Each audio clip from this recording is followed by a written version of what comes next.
Good morning, everyone, and welcome to today's webcast, Countering Transnational Organized Crime as a Strategy for Peacebuilding in East Africa. My name is Shahrazad Hirad, and I'm Program Assistant Communications with the Wilson Center Africa Program. The Wilson Center was chartered by Congress in 1968 as the official memorial to President Woodrow Wilson.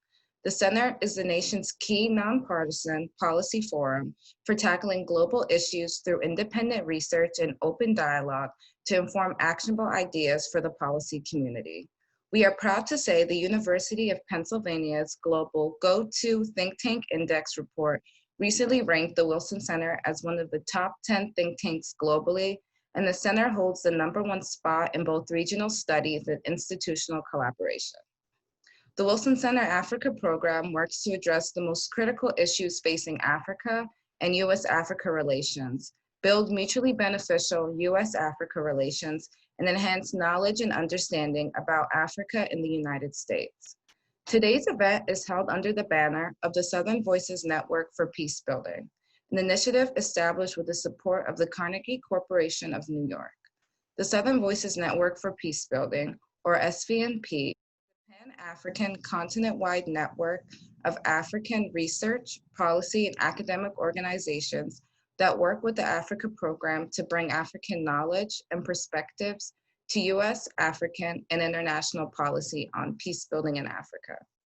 One of the main features of the network is the Research Scholarship Program. Scholars from member organizations are hosted by the Africa program here in Washington, D.C., for a 3-month resident scholar program where they complete a policy-oriented research project and engage with U.S. policymakers and practitioners. The scholars share their research findings with these policymakers and practitioners while simultaneously bringing local context and knowledge into U.S. policy discussion. Today, SVNP scholar, Mr. Misei Gobina, will share the results of his research with us. We are live tweeting today's event and taking questions on Twitter and via email. I hope you will join the discussion, and to do so, please tweet your questions and tag us at Africa Up Close using the hashtag Transnational Crime, all one word, or email your questions to africa@wilsoncenter.org. I would like to introduce today's moderator, Mr. Michael Morin. Mike is a senior diplomatic fellow at the Wilson Center Africa program. He's a detailee from the U.S. State Department, where he's a senior Foreign Service officer, rank of Minister Counselor. I will now turn it over to Mike to provide some context for the topic and introduce our speakers. Thank you for joining us today. Thank you, Shahrazad, and welcome to everyone. Thank you for tuning in today.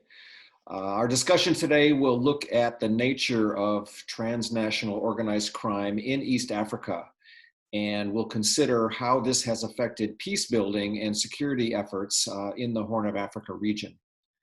Many countries around the world struggle with transnational organized crime, and this kind of crime particularly thrives in places where there is an absence of rule of law, and it also thrives in areas with corrupt and/or ineffectual law enforcement.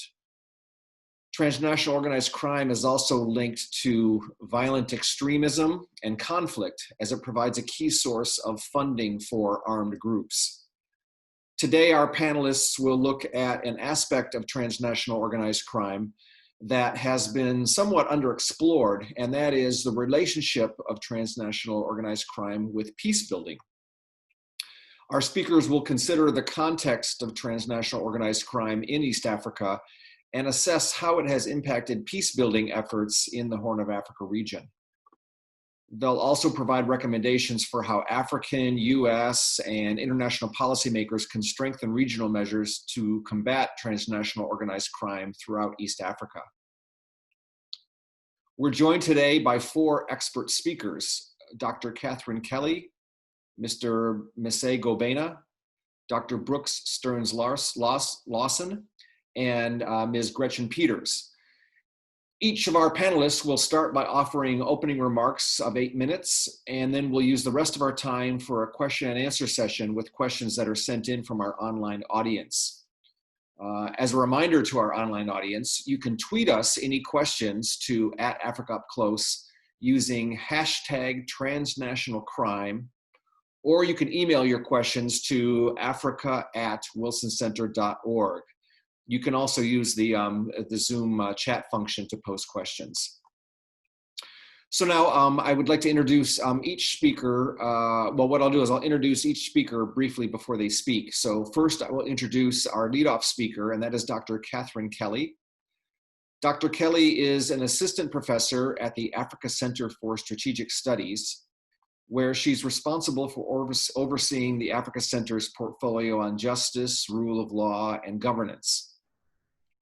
Her work focuses on citizen security, party politics and democratization, the rule of law and stabilization, and transnational organized crime.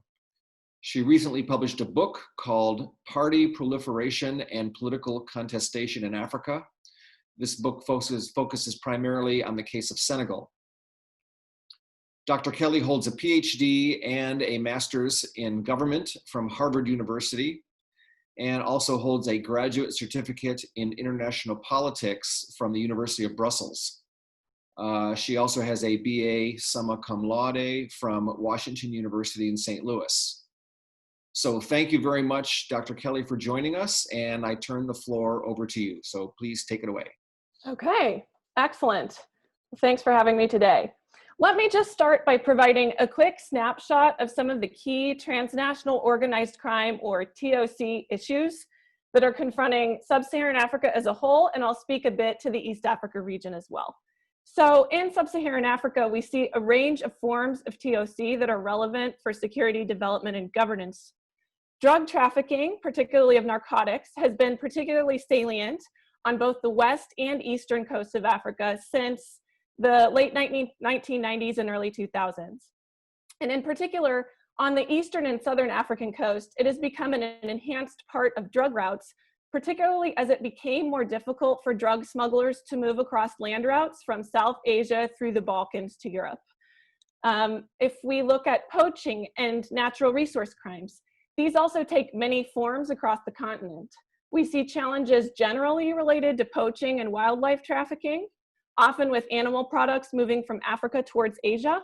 But we also see issues related to oil bunkering, notably in the Gulf of Guinea, illegal, unregulated, and unreported fishing in coastal communities, and illegal mining and logging, often which is perpetrated through the use of falsified documents obtained through corruption. And in East Africa, some of the key concerns include the trafficking of elephant ivory, rhino horn, scales from pangolins. We also see major illegal logging flows coming mostly from Central Africa, but illegal logging is also an issue in the Eastern Africa region. Charcoal smuggling is another natural resource element to pay attention to in the region, with Al-Shabaab having made very, very good use of the charcoal smuggling industry as an economy for itself. And cattle rustling and cattle theft is also worth mention.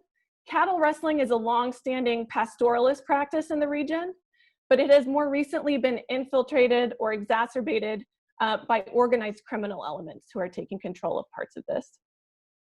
Human trafficking and human smuggling are some additional concerns. So trafficking in persons involves the use of deception and coercion to use people for the purposes of exploitation. And that exploitation could be sexual exploitation, labor exploitation, it could be for the purposes of organ removal or something else. Whereas human smuggling is different. It's when people are voluntarily seeking the assistance of organized groups in illegally crossing political borders. And we see both of these kinds of things in the East Africa region.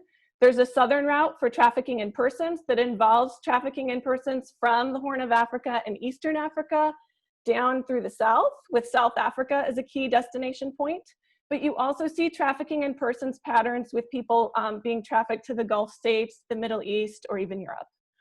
In terms of human smuggling, often, most recently, maybe we've heard about the human smuggling routes through Niger and Libya that go to Europe, but there are also routes that move through Eastern and the Horn of Africa. I'll just throw out a couple of other relevant forms of TOC in East Africa as food for thought. Organized theft also matters, particularly theft of stolen vehicles. Maritime piracy is less of a concern than, say, 7 or 8 years ago, but it's still a concern. And small arms and light weapons smuggling also is worth mention. particularly based on weapons that are circulating from previous conflicts, whether in Libya or South Sudan. And finally, we can't go without saying, there are also enabling crimes that facilitate these different forms of TOC. So these enabling crimes are things like corruption in high levels of government, where high-level government officials are enabling criminal actors to be able to carry out their operations, and things like money laundering, which in East Africa is increasingly possible to happen through cyber channels due to the rise of mobile money services in the region. So these are some things to keep an eye on. Now, how does TOC intersect with peace and security in East Africa? Well, TOC and conflict feed off of each other. So armed groups, these are sometimes rebel groups that are engaged in civil conflict, sometimes they're terrorist or violent extremist groups, can tax the flows of TOC commerce to finance themselves quite often. And so that taxation can take the form of armed actors who control a territory demanding payment for protection services from the TOC actors who need to move their people or their cargo through that space to do their business. And we see again, Al-Shabaab has been involved, at least in terms of taxation, if not also in terms of more direct action, with drug trafficking, with charcoal and sugar smuggling, and with cattle rustling. And in addition, Al-Shabaab, research shows, also seeks to recruit organized criminals, people with organized crime experience, because they have valuable knowledge of physical and human terrain that can also help the group do what it's trying to do. If we look at the history of the LRA as well has been reported to engage in poaching and wildlife trafficking in the region for similar purposes. So then what are some of the key challenges to confronting TOC in the region? African states are on paper, if not in practice, bound in their counter-TOC efforts by governance principles. So things like sovereignty, the rule of law, or security force professionalism. TOC groups, however, really don't answer to these principles or ideals, and they're mainly motivated by economic gain. They're borderless. They exploit policy differences across borders to make their profits and do their thing. So they're therefore extremely nimble. They're able to adapt quickly to states' attempts to counter TOC, and they can do it flexibly. So that makes disrupting TOC networks especially tough. And on top of that, when state officials are unable to offer citizens an attractive social contract, then people might feel pressure to tolerate TOC actors who are offering perhaps limited infrastructure or limited services to people, or they may even feel pressure to work in some aspect of TOC in order to make their living. So given those challenges, my 3 policy recommendations are: first, for African states to further enhance their own interagency and cross-border coordination to apprehend, investigate, and prosecute suspects of TOC. And the East African Police Chiefs Cooperation Organization has been underutilized in this domain. And I imagine that there are networks of magistrates and prosecutors that have also been underutilized, that I think we could leverage more. More work also needs to be done to ensure that joint work by security and justice actors within countries is being done when they're both implicated in countering TOC on the state level. My second recommendation is to pay attention to the local political economy. Sometimes local economies depend on various forms of TOC for stability. And so taking measures to entirely eradicate a particular form of TOC could actually exacerbate risks of violence in the short term. So if our long-term goal is to dismantle TOC networks, we also need to be thinking about what sustainable alternative livelihoods and governance needs must be met by the state if its counter-TOC efforts are actually going to help maximize possibilities for peace and for citizen security. So local and community leaders need to be included in the development of national strategies to counter TOC, and then hopefully those strategies will help us go after not just the lowest level actors who opportunistically get involved in TOC, but it will also help us go after intermediary and higher level professionalized criminal actors who are involved. And my third recommendation is pretty short and sweet. Let's not forget also to focus on going after enabling crimes like money laundering and corruption, because these are also crimes that allow perpetrators of TOC to make their money and make profit with impunity. And I'll leave it at that. Great, thank you, Dr. Kelly. Very helpful and insightful remarks, really appreciate it. We'll move now to our next speaker, Mr. Messe Gobena. Messe is the director of the College of Crime Prevention and Public Security Studies at the Ethiopian Police University College. He's also a PhD candidate in Peace and Security Studies at the Addis Ababa University Institute for Peace and Security Studies. Messe's research focuses on the role and influence of transnational organized crime in East Africa, specifically exploring the relationship between transnational organized crime, conflict, and peace processes.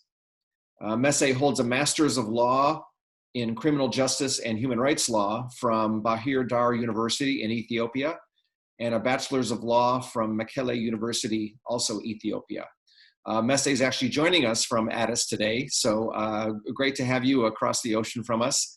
And I also want to note that Messe is one of our Southern Voices Network for Peacebuilding scholars. And for most of this year, he was a colleague of mine at the Wilson Center in Washington. It was a terrific relationship. And we're very happy to have you. So Messe, over to you. The floor is yours. Thank you, Mike, for the nice introduction. As Dr. Kali says, since the end of Cold War, several types of transnational organized crime has been expanded throughout the East African region. These criminal networks are engaged in human trafficking and smuggling of migrants, in piracy, crime against wildlife, cattle wrestling, and illicit trade of goods like drugs, charcoal, sugar, and small arms and light weapons. However, the research I have conducted focus on three types of transnational organized crime in three countries. The first one is small arms smuggling in Ethiopia.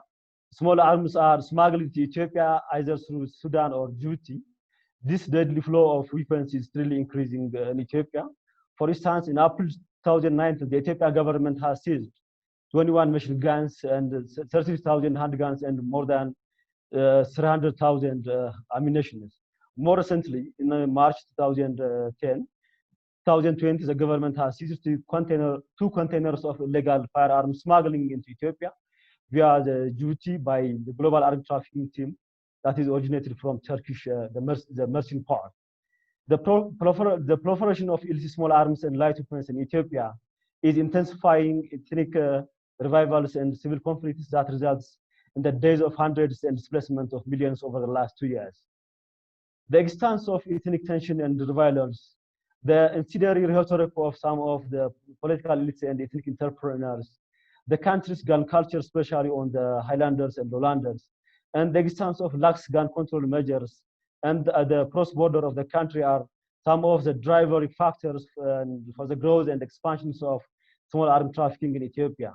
The second point I want to raise is about drug trafficking in Kenya. The East African coast in general and the Kenyan coast in particular is now becoming an important transit and to a lesser extent a destination point for narcotics, specifically for heroin and cocaine.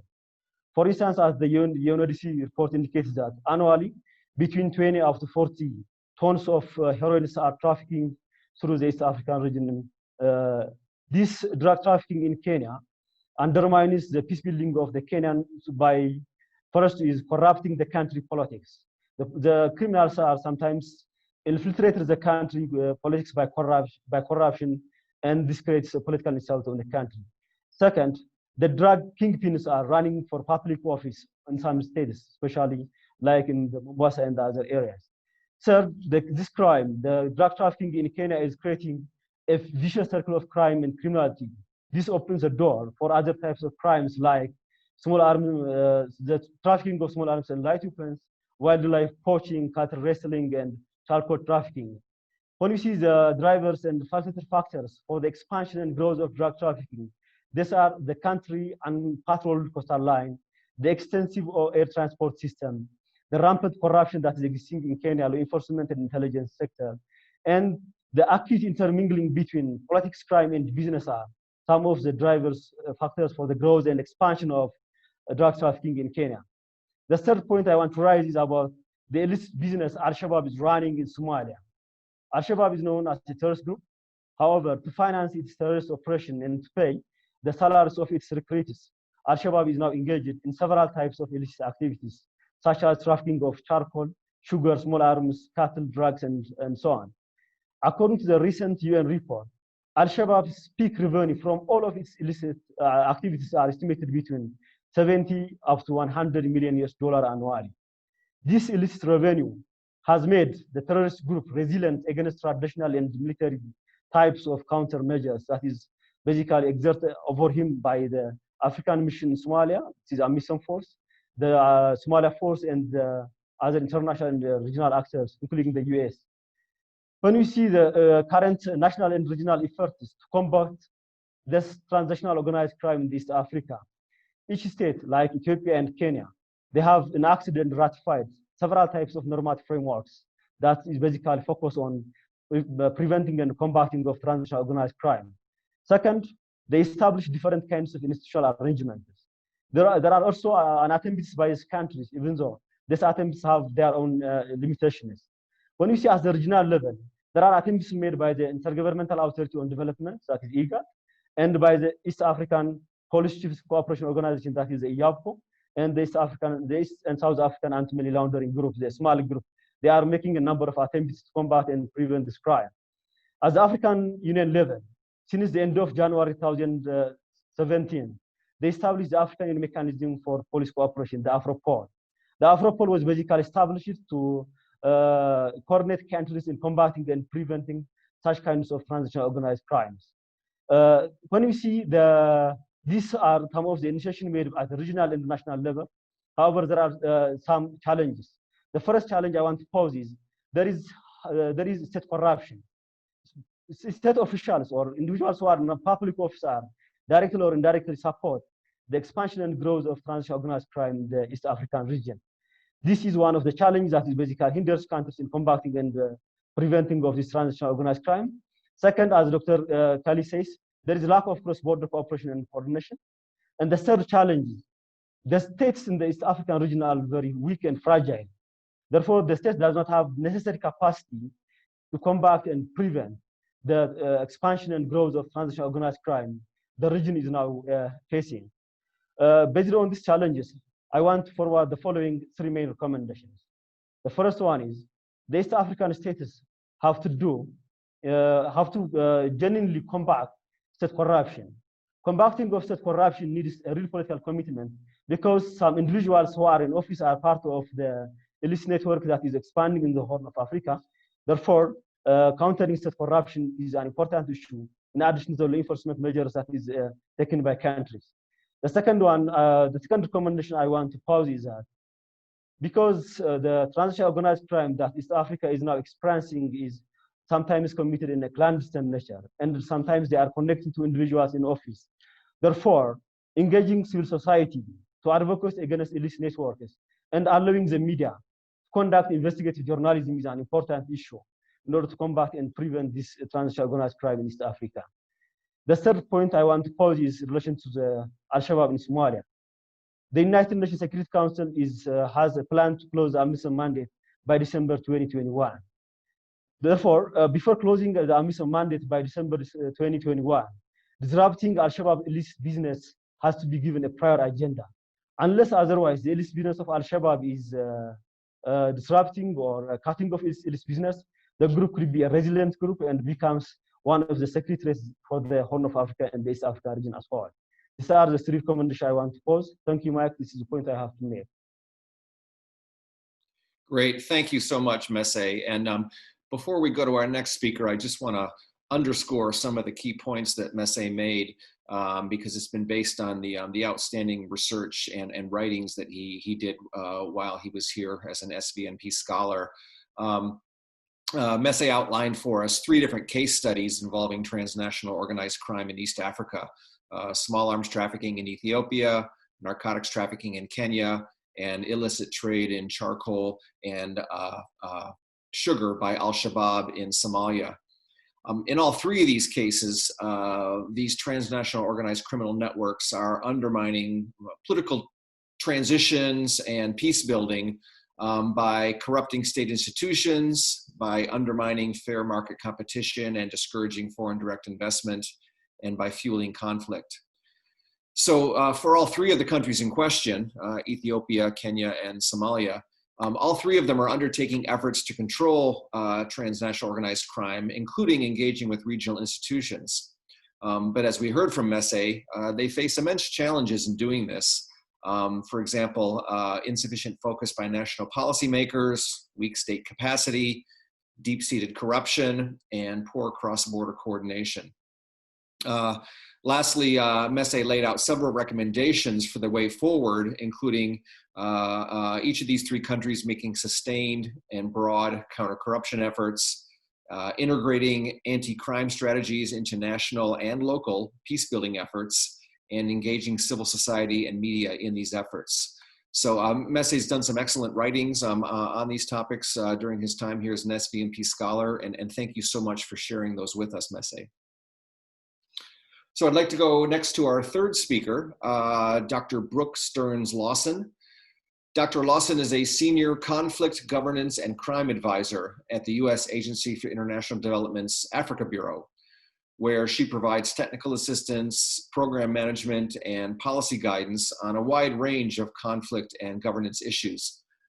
Her work focuses on conflict, transnational organized crime, non-state armed groups, and political economy assessment. Dr. Lawson earned a PhD in policy analysis from the Pardee Rand Graduate School, as well as a master's degree in international relations from Sciences Po in Paris. So over to you, Dr. Lawson, the floor is yours. Thank you. And so I'm going to speak briefly about four key areas. One's an assessment of the key transnational organized crime issues facing East Africa. Second is the intersection of transnational organized crime and development. The third is USAID's efforts to combat transnational organized crime in the region. And then the three recommendations. And the great thing about going third is that I can just largely echo what Dr. Kelly and Mr. Govina have already said about the forms of illicit trafficking and other forms of organized crime in the region. And I would just add to highlight counterfeit pharmaceuticals as another issue, particularly because of the public health implications of it. But beyond that, I think that both of the two previous panelists did an excellent job of covering the key issues of transnational organized crime in East Africa. So I can talk a little bit more about how TOC intersects with development in the region. And I would just say first, big picture, as already mentioned previously and highlighted by Mr. Gobina's three case studies and Dr. Kelly's remarks.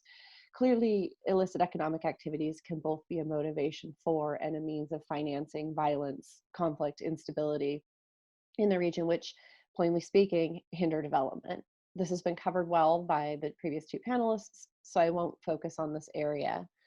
But in addition to undermining peace and security, transnational organized crime undermines development by eroding good governance, economic prosperity, environmental sustainability, social cohesion, and public health. And I'll try to speak briefly on each of those areas.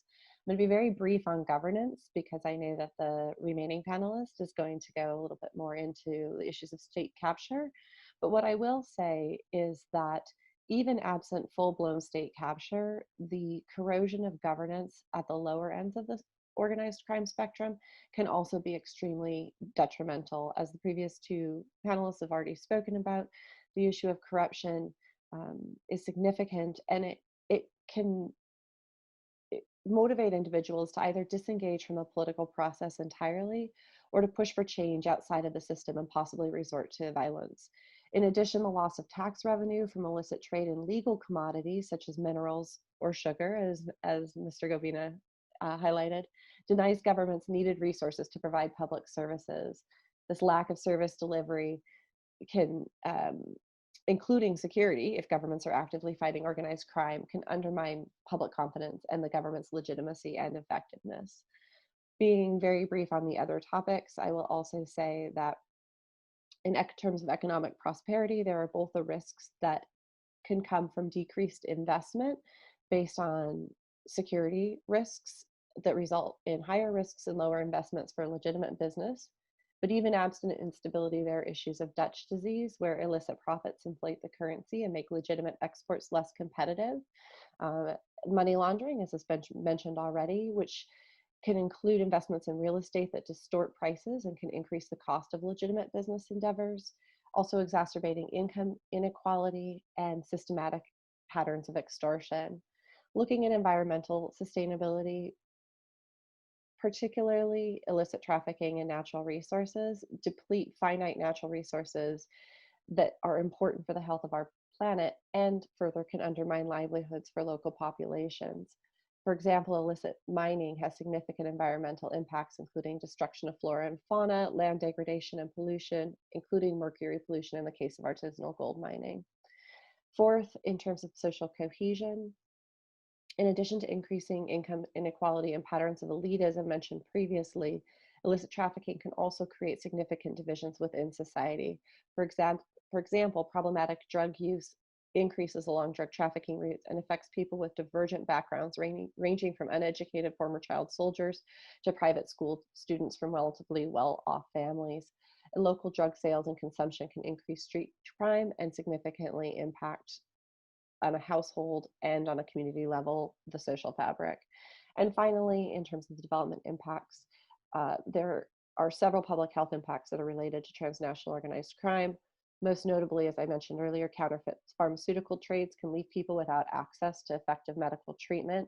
Local drug consumption is often associated with poor health, low life expectancy, sexual and gender-based violence, and increased transmission of HIV/AIDS. And finally, as COVID-19 has made painfully clear, disease related to wildlife markets, which can include illegal global wildlife trade products, can pose significant, serious global health threats. With limited time, I only scratched the surface, but I will say that this has been a source of inquiry for USAID, Africa Bureau, for the last 10 years, and we have several publications that are available on the Development Experience Clearinghouse, the DEC, that go into each of these topic areas in more depth.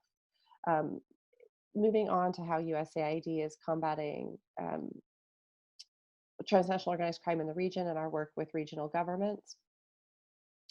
I would say that our approach strengthens the long-term ability of government, civil society, the media, and communities to address the underlying factors that allow talk to flourish by improving transparency and capacity of public institution, increasing access to justice, improving the effectiveness and professionalism of civilian law enforcement, reducing corruption and fraud, and supporting legitimate livelihood.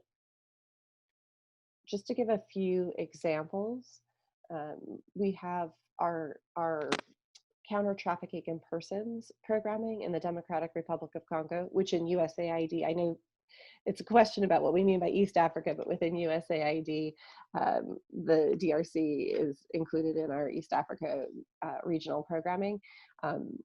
We recently launched a new activity with IOM to promote a coordinated and effective national response to combat trafficking in persons that includes strengthening the capacity of the National Anti-Trafficking Agency.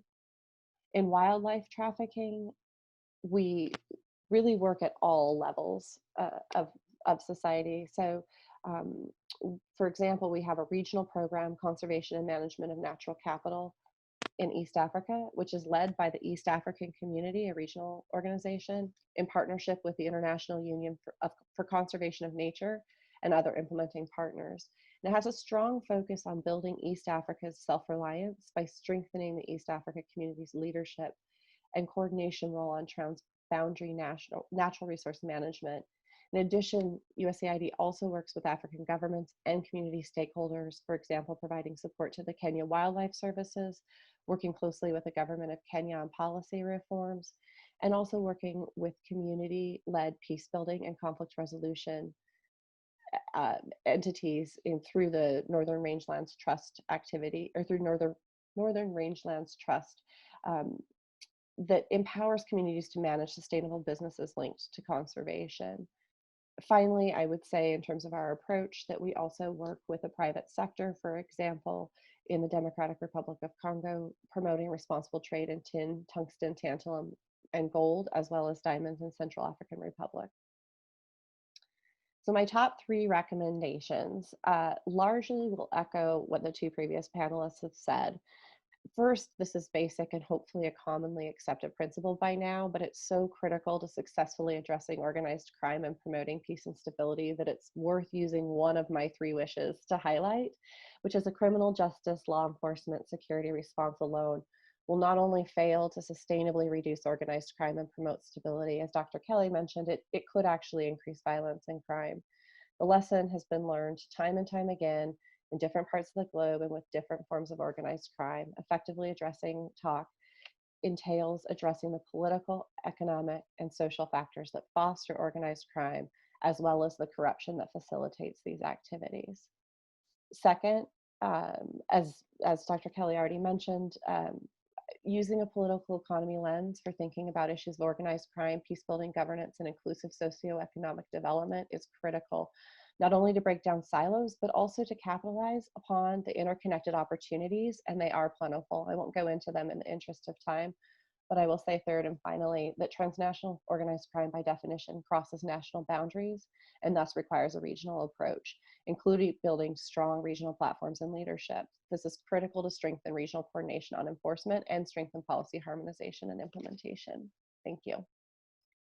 Great. Thank you very much for those insights, Dr. Lawson.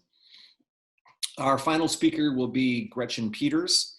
Ms. Peters is the Executive Director of the Center on Illicit Networks and Transnational Organized Crime, which is a strategic intelligence organization that finds hidden criminal networks. Gretchen is a leading authority on the intersection of crime and terrorism, money laundering, and transnational crime. She's the author of the book Seeds of Terror, which traces the role of the opium trade in the conflict in Afghanistan. Gretchen has provided support to the U.S. Department of Defense. She has testified before the U.S. Congress, and she is a frequent commentator on television and radio. She holds a master's degree in international relations from the Joseph Corbell School of International Studies at the University of Denver. So, Gretchen, over to you. You have the floor. Thank you so much. It is great to be here talking about this important subject. The prior speakers have given a great overview of the problem, and so that gives me the opportunity to tell a story. I, a few years ago, had the opportunity to provide analytic support to a team at the Department, at the Drug Enforcement Administration's Special Operations Division, as they were targeting a powerful crime network based in Mombasa, Kenya. At the time, the way that I got there was actually a little bit unusual because I had received grant money from a number of conservation organizations and from the Department of State to track and map the supply chains that were moving elephant ivory from Africa to Asia, mainly from East Africa. At that point, Mombasa, Kenya was the #1 port for ivory leaving the continent. And there had been multiple multi-ton seizures of ivory that had been seized coming out of the port of Mombasa. My colleagues and I did a months-long investigation of the supply chains working in Tanzania, working in Uganda, in Kenya, interviewing dozens and dozens of people and sources and even some members of crime communities, and reviewing case documents. And all roads led to a network, a crime network based in Mombasa that was predominantly a drug trafficking organization known as the Akasha Network. The DEA had already arrested the 2 leading Akasha brothers and 2 other co-conspirators from South Asia, but they were struggling to get them, to get the extradition trial started. And there was one procedural delay after another. Judges would be assigned to the case and they would immediately retire or take a 3-month vacation or 3-month leave of absence.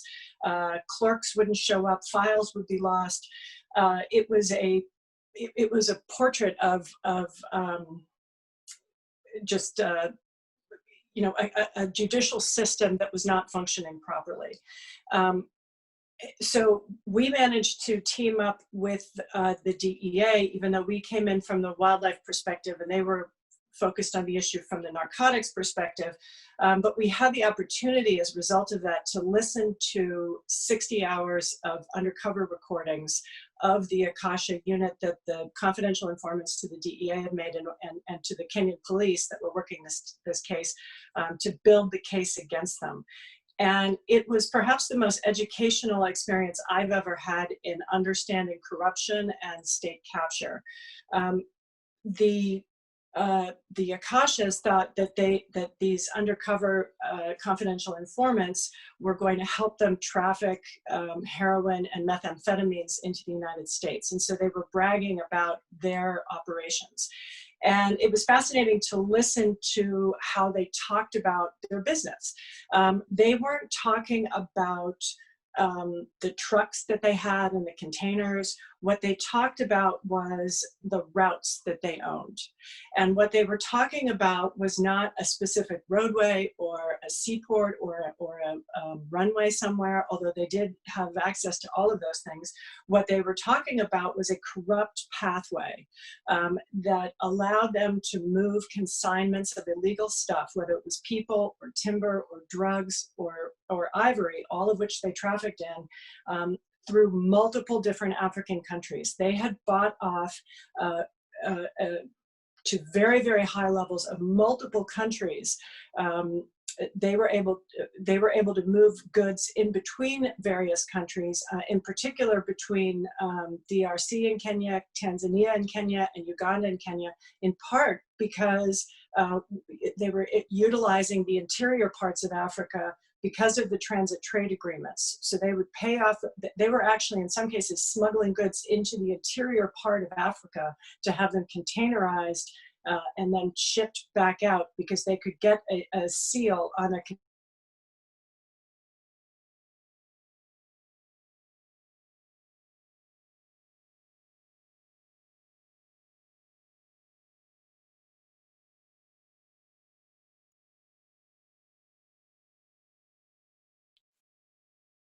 I think we have lost the audio for Gretchen.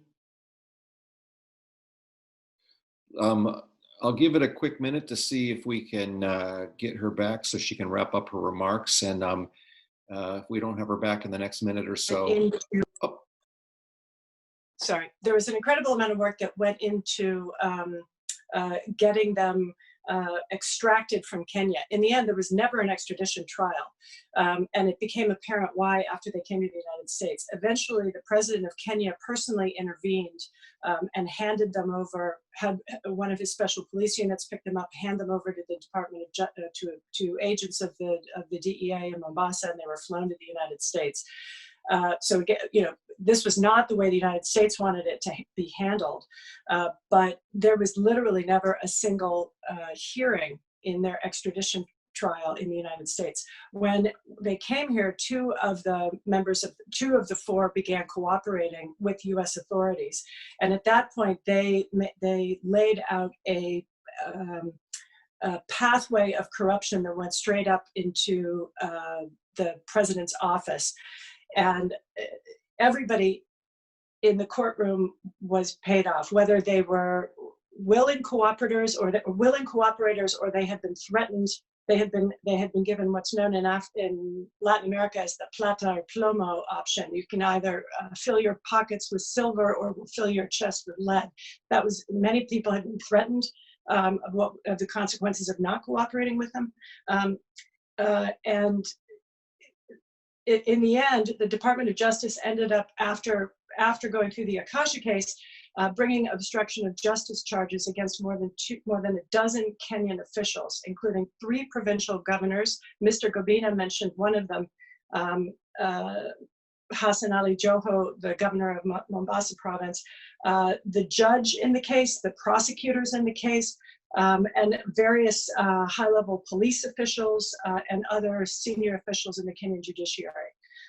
It is extremely hard to reach justice in a situation like that when there is such endemic corruption throughout the system. The Akashas had spent $2 million over the 2 years to keep themselves from getting extradited, to keep themselves, to stall even a single hearing in their case that would hear the actual evidence. There were a number of procedural hearings that would get thrown out on some technicality.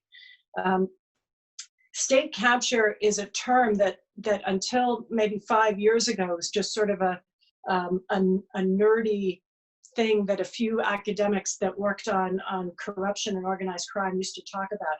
It was fascinating to me a few years ago when I would travel to South Africa, and it would be discussed on talk shows in the wake of the horrible Gupta scandal in South Africa, which not only brought down the presidency of Jacob Zuma,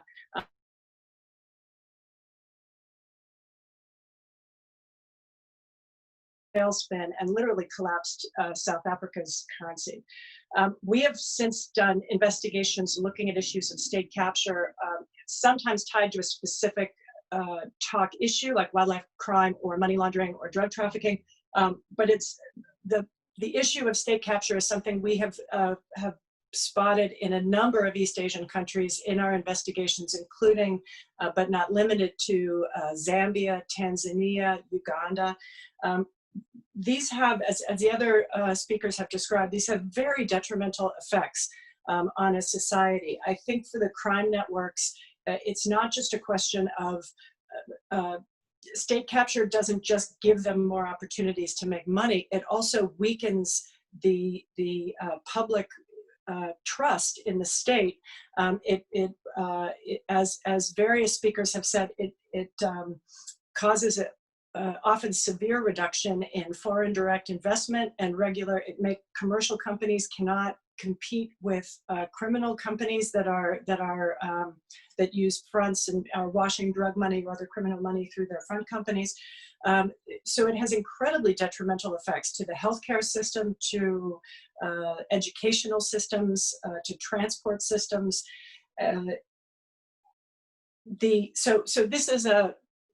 This is an incredibly important issue for African states to fight before it becomes endemic, because when I was asked to give my top 3 recommendations, I was struggling to come up with things that work to counter the issue of state capture. This is like a cancer. Once a patient is infected in it and it starts to metastasize across multiple institutions of the state, it is very, very hard to get rid of. There's a few countries that have done it or that have had some success. I would name Colombia perhaps as one that went from being a very criminalized state to one that is still not out of the woods by any stretch of the imagination, but has made something of a comeback.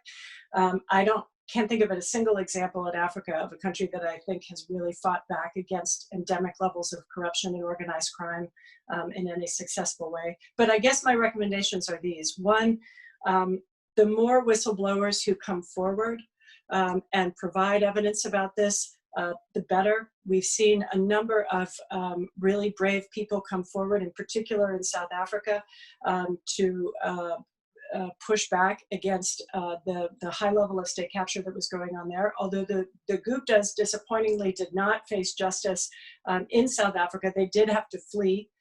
They unfortunately probably got a lot of their money out.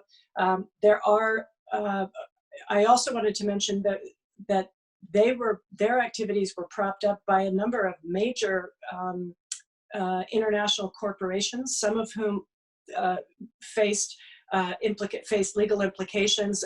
One British firm even went out of business as a result of their linkages to the Guptas. So there are the other point I wanted to make is that there are international pathways to justice. If a local or a national level judicial system is so badly corrupted, there are increasingly opportunities to bring cases, whether it's in a place like the International Criminal Court in The Hague, or using US legislation like the Foreign Corrupt Practices Act. There are ways, although it's more time consuming. And that would be my last point, which is that this is a very, fighting transnational organized crime or countering transnational organized crime and high level state capture and corruption is a long-term fight. It can be very frustrating, and you have to really think about it in terms of change that will happen over the course of a decade. It's not something that, certainly not something that will happen in months. It probably won't even happen in years. And even though it is very, very easy to get frustrated in this line of work, as the Akasha case shows us, we are sometimes able to get a punch in, and it feels really good when we do.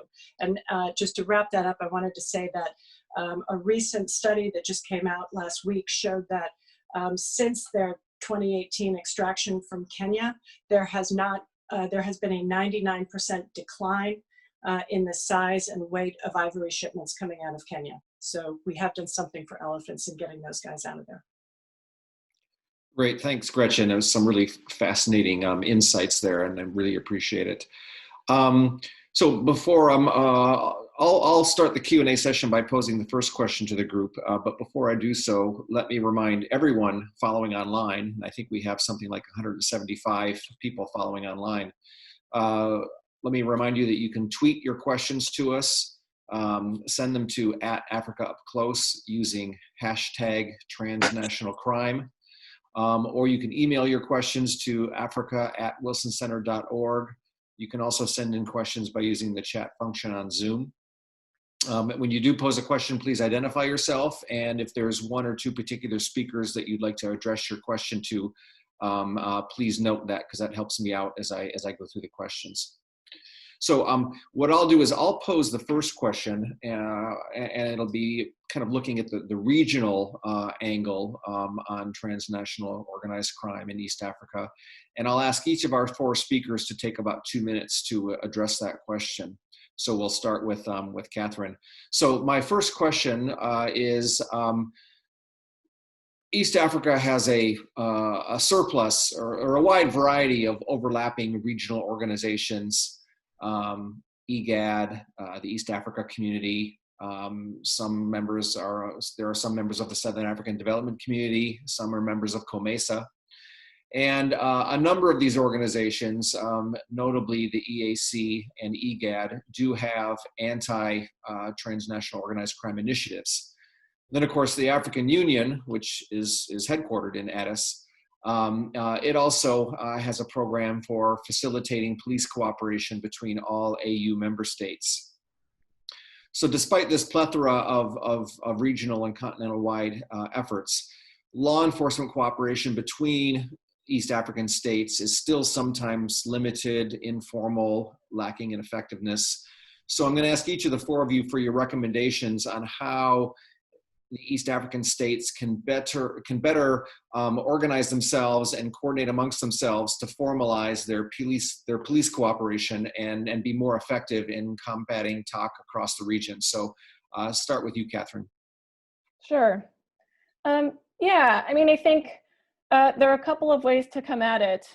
There is a lot of ad hoc policing or ad hoc policing arrangements that folks are able to come up with, particular in border communities. And so I think, at least for the short term, those, looking into what is successful in those cannot be ignored. It could be useful as a short-term strategy to better understand that. So I think in terms of ad hoc policing, that's certainly something that maybe in the long term we want to find other solutions to. But figuring out what works, particularly in some of these sensitive border communities where you see many different forms of TOC, could be helpful. So maybe there's a way for the regional economic communities or within the African Union for there to be more information sharing about that on a short-term basis, while also thinking about how we harmonize different legal codes. So there are even differences within the region across countries in how domestic legal codes criminalize or treat or define different aspects of what we're talking about here. And so I think whether that happens in IGAD or EAC or SADC countries or through a continental AU sort of discussion, there's still a great deal of work to do. I just hear from the African stakeholders we engage with at the Africa Center that there's still a lot of work to do on legal harmonization. So that's one way to formalize different countries' legal codes to make sure that we're all talking about the same thing when it does come time to figure out how to more formally collaborate in a better way. I think finally, I would say, something that goes along with this formalized police cooperation is mutual legal assistance. And often that's a very political process. So while in theory, that is something that could happen quite a bit to facilitate cross-border moves against TOC organizations or entities, that's very difficult to achieve in practice. So I think there's a lot of politics. Politics depends on a lot of that. So maybe it's something to continue to try to push, but it's not something that's necessarily the easiest low-hanging fruit to deal with when we're dealing with this. Great, thanks, Katherine. Let's go next to Messe. Messe, I know this has been a focal point of your research, so I'm eager to hear your thoughts on how the countries can work better on a regional basis to address transnational organized crime. Thank you, Mike. Yes, exactly. The East African countries are divided in several types of regional economic communities. The African Union has recognized 8 regional economic communities. Basically, some of them are found on the East African region, like the COMESA, like the IGAD, and the East African Community. One country is become a member of several regional economic communities, and this creates a problem of duplication of tasks and duplication of jurisdictions, and sometimes it creates a shortage of resources and commitment. Therefore, the point I want to make here is that the African Union, even as African Union level, thinking about harmonization, and that is bringing of all these regional economic communities to one very strong and committed institution is an important issue. Unless otherwise, countries of the region are very scattered and divided, and this creates a problem on their commitment to cooperate and coordinate in fighting and combating of transnational security threats on the region. In addition to that, the transnational organized crime networks, that is the illicit network that East Africa is facing now, has to become a point of discussion and a point of argument on the continental level as well as a regional level. There is, I think that there is a lack of attention even by the regional economic communities as well as by the African Union for the problems of transnational organized crime that the continent is now facing with. Therefore, if the continent is making this an issue and a point of discussion, I hope that they come together and they will create a strong institution that will be fight and combat such kinds of transnational illicit networks. At the African Union level, there is a good beginning and initiative. That is on January 30, 2017. The African Union has established the AFROPOL, African Police Mechanism for Cooperation. This is basically based in Algiers, Algeria. Therefore, this organization is basically established to cooperate and coordinate African police institutions to combat and prevent the transnational organized crime that Africa is facing with. Therefore, such kinds of encouragement and initiation is it has to be supported and promoted. And the issue of overlapping of the jurisdiction of the regional economic communities has to be also an issue for the East African community. Therefore, my point is that it has to be harmonized, it has to be discussed, and coming up with a single and most effective institution is important for fighting and combating of the transnational security threats East Africa is facing now.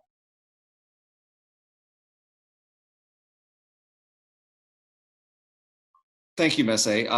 Let's go over to Brooke next. Thanks. Sure. So I'm going to echo several of the sentiments. I think obviously, as we've talked about, harmonization is really critical. I think the other key piece is to recognize, and I like the bright spot idea. That was one of the things I was going to say as well, is look at places where there is coordination and understand why. And I think the corollary to that is also look at places where there isn't and understand why. You know, as Ms. Peters mentioned in her remarks, these issues can go up to the highest levels, and there are strong disincentives for actually coordinating or collaborating within the region. There are great examples of where this has occurred, including between Kenya and Tanzania.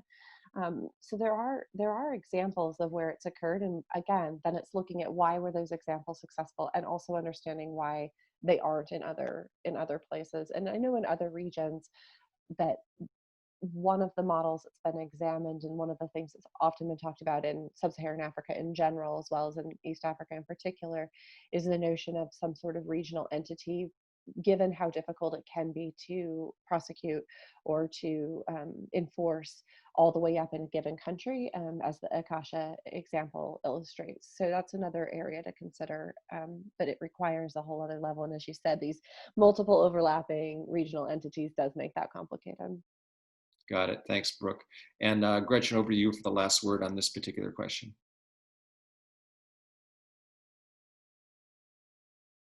I come to this more from an investigative standpoint, but I would say that many of these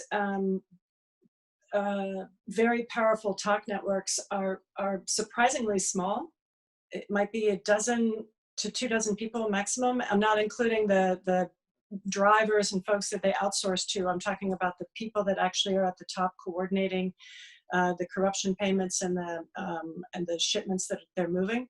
And similarly, the investigative units can be very small. And the smaller they are, and the tighter they are, and the more well selected they are, the safer the whole operation is. At least for the standpoint of from the standpoint of gathering evidence for an eventual trial, the smaller you keep the teams, and I've worked on multiple investigations that have involved a multinational team. Well, in fact, every single one has been multinational, but it's been the challenge is finding those trusted units. But in every single country we've worked in, we've been able to find, even in highly corrupted systems, it's always possible to find honest investigators.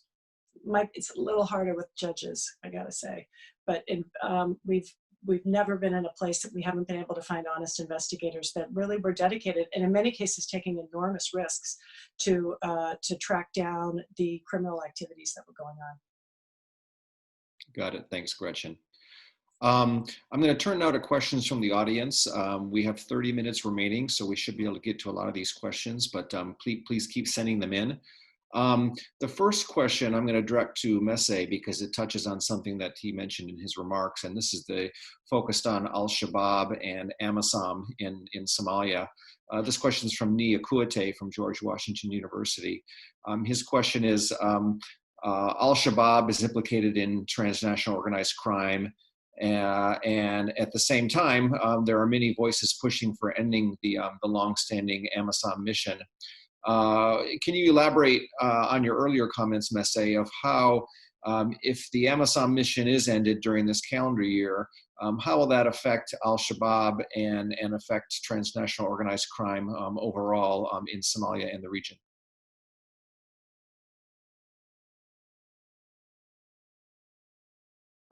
Currently, in case of Al-Shabaab, there is a blur between terrorism and organized crime.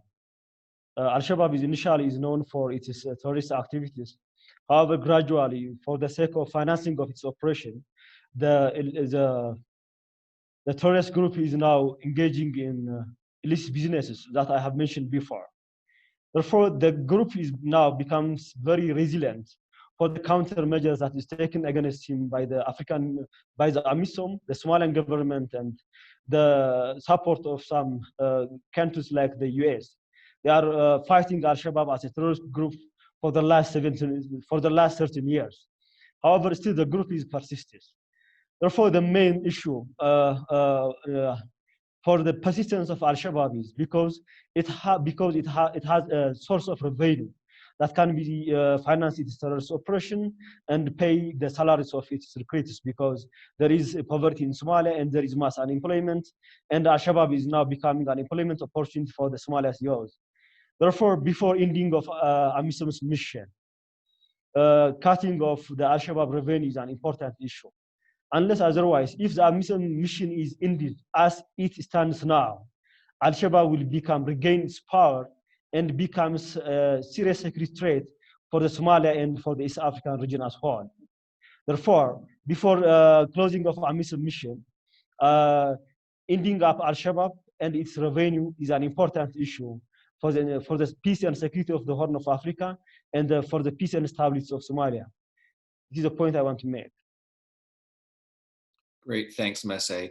I'll just quickly ask, do any of our other three speakers want to add any commentary to Messe's response there? Okay, thanks, Messe.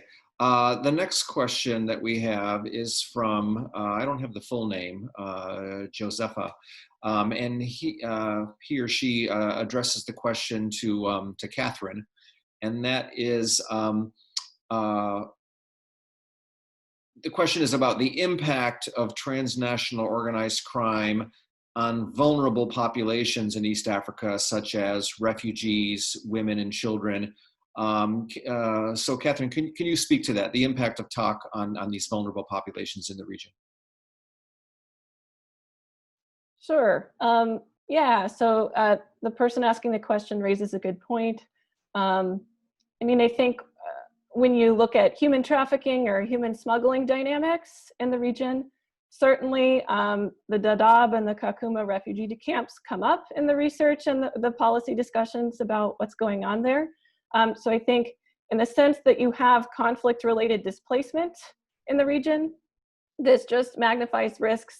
People are at increasing risk of either opting into a human smuggling scheme for hope of a better life, or in addition, you know, there's greater risk for trafficking in persons in those kinds of difficult situations. So I think in terms of refugees, there you have it. And then in terms of the impact of TOC on vulnerable populations more generally, I mean, we see in places where we have weak state control, in places that are, I guess, geographically far from the capital, where the state doesn't have a lot of necessarily legitimacy or control in certain cases.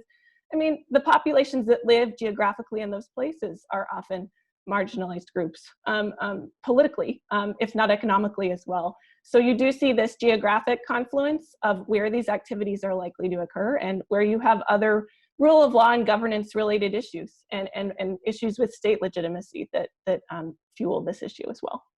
Great, thanks, Katherine. Brooke, I'd also like to get your thoughts on this question from the USAID perspective, since USAID is very much focused on assisting vulnerable populations. I would echo what Dr. Kelly said. It certainly is an instance where in many of these places, part of what allows TOC to flourish is that there's already a sense of marginalization or vulnerability. Not always, there's certainly counterpoints, but that's often the case. And I think that you can see in, Dr. Kelly had mentioned the Lord's Resistance Army and their illicit trafficking networks throughout the region. You can also see that this impacts the local communities in which they're engaged. It has a higher susceptibility to sexual and gender-based violence, which can also increase. The other thing I think that I will say is it's also important on the flip side to recognize that some of our counter transnational organized crime activities, and this goes to my first recommendation, can increase vulnerability and marginalization if it's not accompanied with an appropriate livelihoods programming, with appropriate efforts to understand the impacts that the counter TOC efforts can have on local communities. It can actually increase vulnerability. It can create displacement. It can increase risks for sexual and gender-based violence. It can reduce their economic security and their human security. So I think not only do we need to think about how organized crime impacts vulnerable populations, but also how our efforts to counter it can as well. Great, thanks, Brooke. Messe or Gretchen, do you want to add anything on that particular question?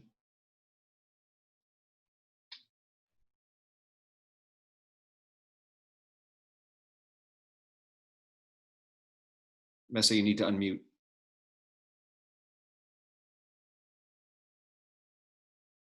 Yeah, Dr. Kali and Lawson have said the points. As I have living in the region, the expansions of transnational organized crime in the East African region has a number of consequences on the vulnerable group of the society. For example, the women and children and refugees are subject to human trafficking and smuggling of migrants. And they are also subject to prostitution and other kinds of illicit businesses for the transnational organized criminals. And sometimes their rights and freedoms will be deprived because of the existence of corruption. Because the system, the governance system, as well as the financial system, will be exploited by criminals, and this will be it has a very adverse effect on the vulnerable group of society in the region. So are the points I want to share with Dr. Kali and Dr. Lausan. Great, thanks, Messe. Please keep the questions coming in. We still have some time. I'm going to pose another question that I have, and I'll give each of the four speakers a chance to address it if they'd like. This has to do with corruption. You've heard, the audience has heard from really all of our speakers that there are many ways that governments can better fight against transnational organized crime. But one of the big obstacles is that there are many cases where politicians and officials directly benefit from these criminal networks and therefore have little incentive to actually crack down on them, and in fact sometimes have incentive to support them. So what are some of the measures that can be taken at the national, regional, and international levels to combat transnational organized crime in an environment where national governments, or at least elements of those national governments, and including some very high-level officials, are reluctant to do so? So I think let's start with Gretchen on that one and hear what she has to say. Please, Gretchen.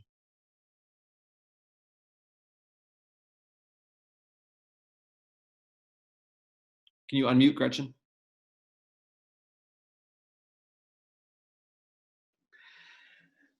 I would say that countering corruption and anti-corruption strategy has to be part of any counter-talk campaign, any development campaign.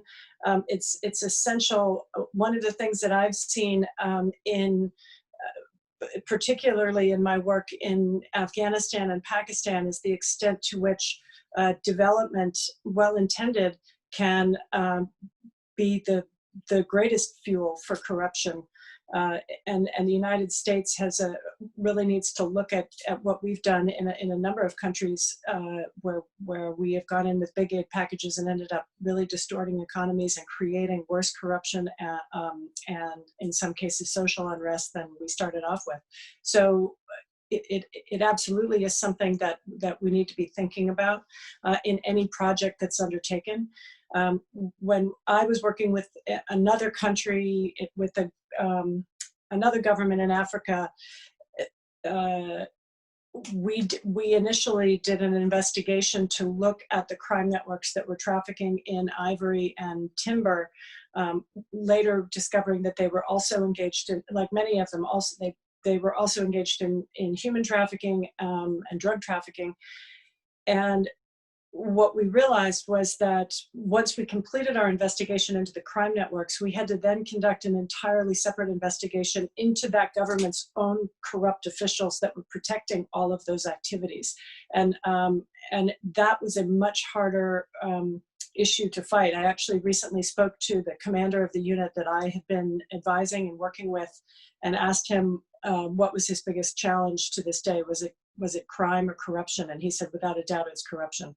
So this to me is the much bigger challenge actually than talk itself, and it's hard to fight, but it is possible. And it is, as Mr. Gobina and others have said, this is devastating to communities. It's people don't want it. People don't want to live this way in any place on the planet that I have operated. There is a real desperation for clean governance and functioning state institutions in a lot of these places. Thanks, Gretchen. Katherine, can we go to you next? How do we break this strong nexus between corruption and talk in East Africa? Well, it's certainly not easy, but I think that there are a couple of different ways that we could look at it. I think in terms of oversight institutions, I think formal oversight institutions matter. They're usually insufficient on their own to deal with complex problems like these, but they're very important normative and institutional parts of different countries' governance. So I think paying attention to how independently designed anti-corruption commissions might be, how even within the justice and security sectors, there are oversight institutions that have more or less degrees of independence, depending on where we're talking about, but paying special attention to the design and the operation and how we can work through partnerships to improve the performance of these oversight institutions. Even that can help in terms of how, as Dr. Lawson was saying, the security and justice sector officials who do get involved in counter TOC efforts, to make sure that they're not committing abuses or not engaging in corruption, and they're doing their job right when they are. I also think, given how high level sometimes this corruption can be entrenched, it's important to focus some of our work and maybe some of our partnerships on maybe more mid-level officials, in addition to looking at the senior level and looking at different parts of the hierarchy in a strategic way to think about how we promote norms behind these kinds of oversight institutions and rule of law bound counter TOC efforts. And then, of course, civil society capacity building and local civil society getting involved in demanding these kinds of things is important. So it's important to support folks on the local level who are engaged from the civil society perspective. And hopefully that becomes part of a programmatic electoral politics in these different countries. The fight against corruption doesn't end. It's not just between elections, it could also be in the electoral sphere. So I guess I'll leave it at that. Great, thanks, Katherine. Let's go next to Messe, because I know you focused on this issue a lot in your research and your writings on this nexus between corruption and talk in East Africa. So Messe, over to you.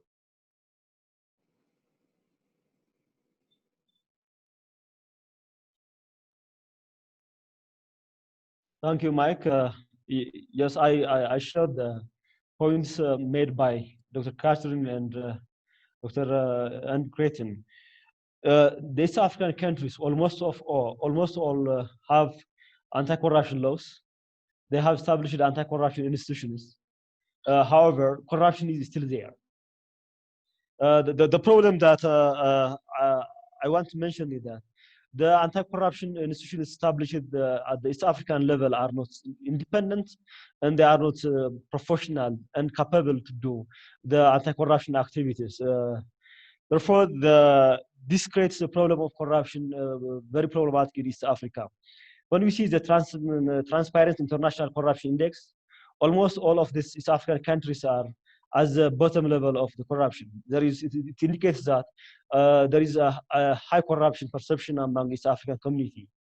Therefore, I share some of the points recommended by the panelists on the issue of corruption. Therefore, we have to empower the media, we have to empower the civil society, and we have to establish it. And the institutions that are existing in East Africa to combat corruption, they have to be independent and professional. And some of the institutions, even they don't have offices, and they don't have very capable expertise to investigate of corruption cases. And there is sometimes a political interference when a corruption case is starting to investigate by investigative authorities. Therefore, building a professional institution and giving some kinds of autonomy and independence is an important issue to prevent and combat corruption in the East African region. In addition to this, we have to aware our society. That is, creating of awareness among the people is an important issue to prevent and combat corruption. These are the points I want to add, Mike, here. Great, thanks, Messe. Brooke, anything you want to add on this point, please?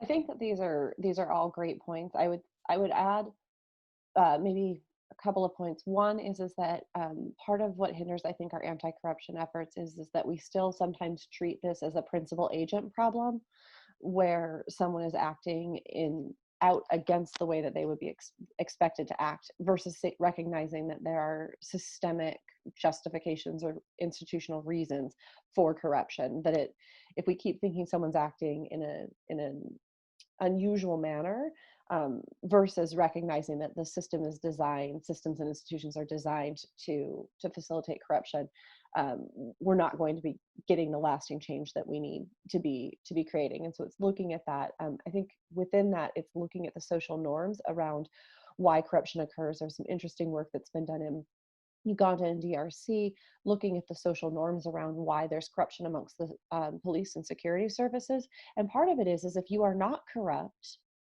you are a threat to the system. You are a threat to your peers. You're a threat to your coworkers. You get transferred to the worst locations because you're not trusted amongst your peers in the cadre in some instances. And so looking at those and understanding how we can shift those norms is helpful. I do think that also elections and electoral processes are critical until absent a system where politicians are elected based on what services and goods they can bring to their population and their constituency, it is very difficult to uphold accountability.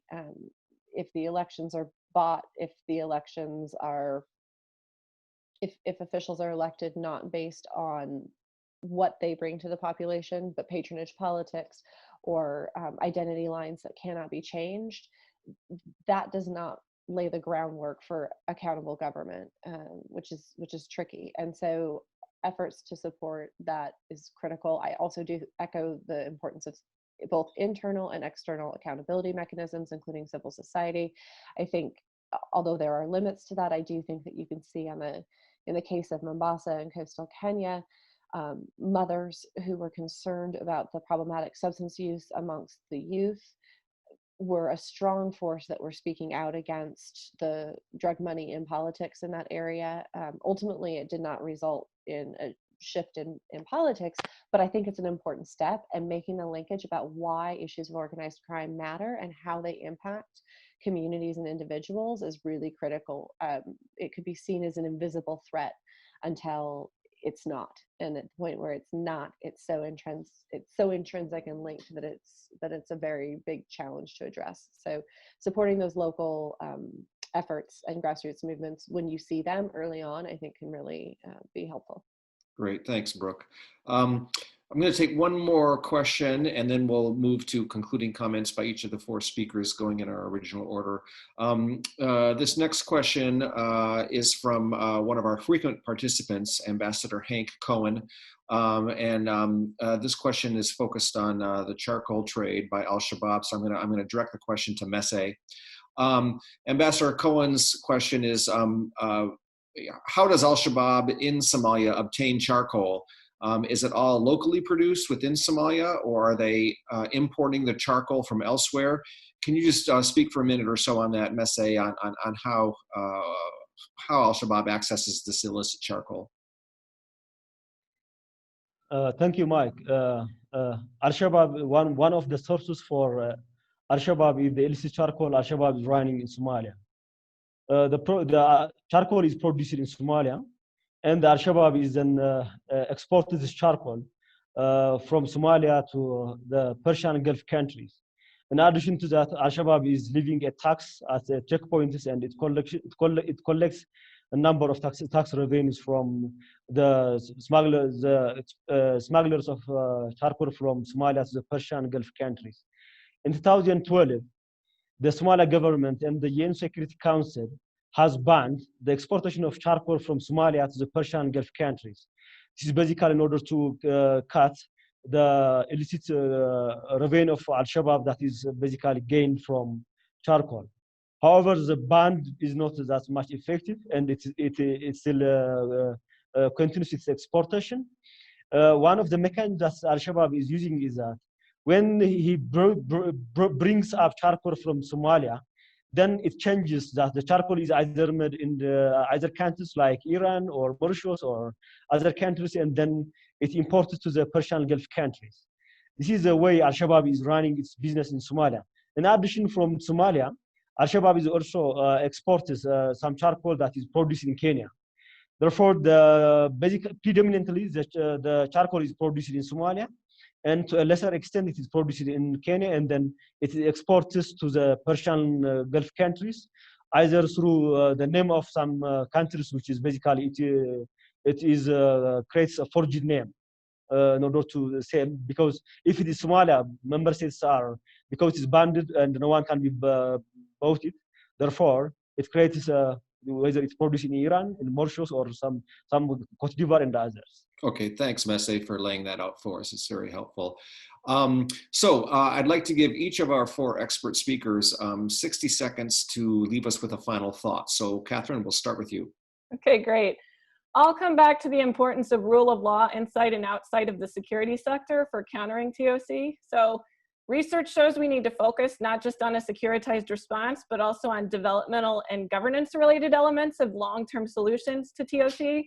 But if there are militarized or law enforcement elements in a state's response, the officials involved need to work to ensure that they're minimizing security force abuses in counter-TOC efforts, and that they're addressing head-on this issue of high-level government corruption and enabling TOC acts. Because if either of these, the abuses or the corruption, are left unaddressed, both of them could undermine some of the really good grassroots work that some security and justice actors are already trying to do to build stronger social contracts with citizens to reduce the legitimacy of these activities. Great, thanks, Katherine. Messe, over to you for a closing thought, please. Thank you.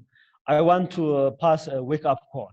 The issue of transnational organized crime as the threat is not that much get high attention by the East African community as well as by the East African policymakers.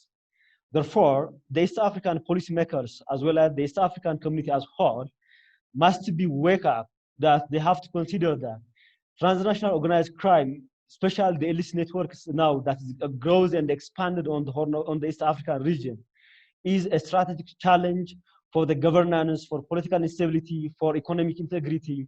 Therefore, the policymakers must wake up and they put their hand together, and they have to come together and fight this growth and expansions of illicit network in the East African region. Thank you very much, Messe.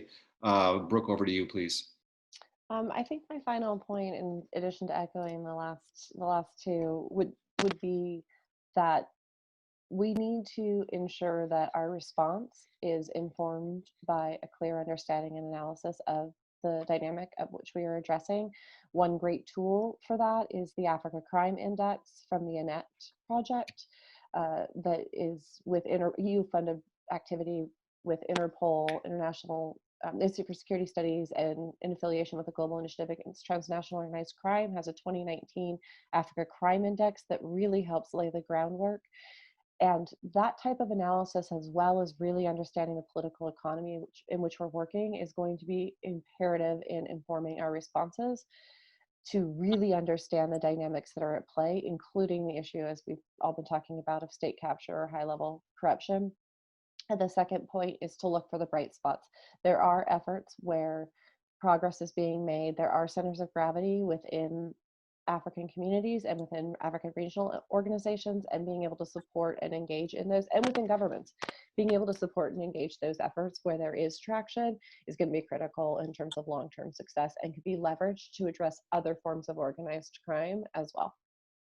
Great, thanks, Brooke. And Gretchen, you get the last word.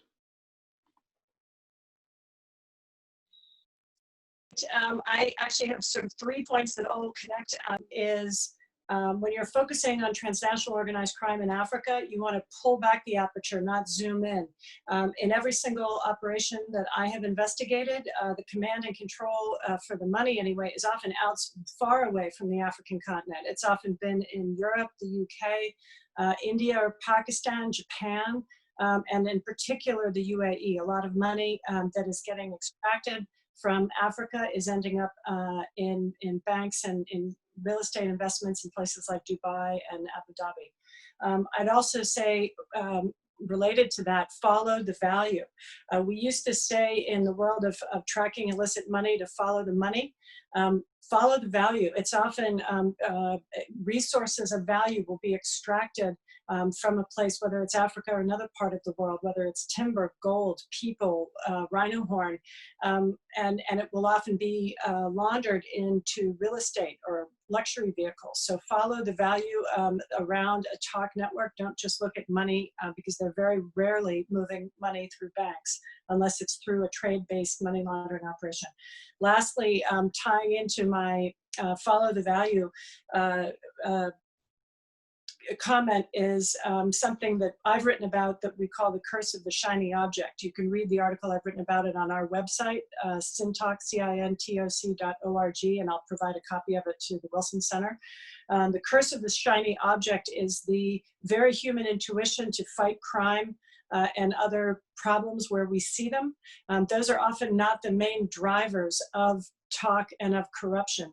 And I think the way that this manifests itself best or is most visible in Africa is the efforts to fight poaching. Obviously, it's horrible when iconic species and animals get poached, but the people who actually fire the bullets at those animals are usually, in my opinion, having debriefed many of them and have tracked a lot of cases in this, they are often as much victims of the wildlife trade as the animals themselves. They're often forced into climbing over these fences, or they're very, very poor. The command and control of the wildlife crime networks are usually very, very powerful, wealthy crime networks, and they're the ones that are financing that activity. So don't look, there's no shinier object than a 12-ton pachyderm, but don't look at that. Look for the money. That's where the causal driver of your problem is. Great, thanks, Gretchen. That wraps up our session today. I'd like to thank all four of our expert speakers for a really insightful, thought-provoking discussion on a real challenging issue in the Horn of Africa. I want to thank our audience of 175 plus for following the conversation and for offering some great questions.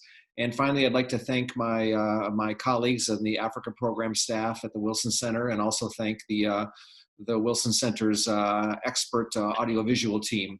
Thank you for all your hard work in putting this event together and ensuring a smooth webcast. So everyone, have a great day and stay safe and stay healthy. Thank you.